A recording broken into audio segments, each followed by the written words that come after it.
koji se posjećava cijelo vrijeme rada svojim darovima, svojim zaštitom. I daje zaštitu od tvojega svećenika. Sve ove koji rade, molimo kao na divinu tvojeg sina.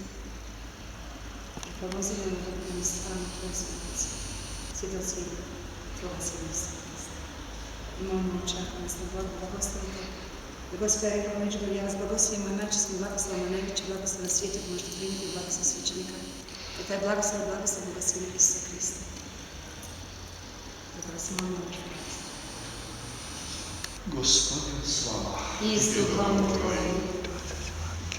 Neka siđe na vas blagoslov i milost i mir Boga Otca i Sina i Duha Svetoga. Amen. Pođimo u miru. Bogu hvala. Hvala vam od srca.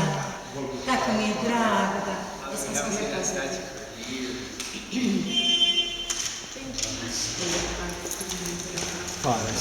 Thank you, Father. Molim vas da Pave i da isto date jednu karticu. Jer Gospod blagoslovi za vrijeme ukazanja. Da imate našu adresu sve tamo. Ako dođete u Međugorje, budite naš gost. That child will travel all over the world to get fixed. Cijelo svijetu je prošlo. Svjedočanstvo. I'm so happy to see you. Bravo, Hvala vam. Bože pomozi. Bože pomozi. Hvala vam još jednom. Oprostite da ste tako upali bez da ste se najavili. Sve u redu. Hvala vam. Hvala vam, sretno.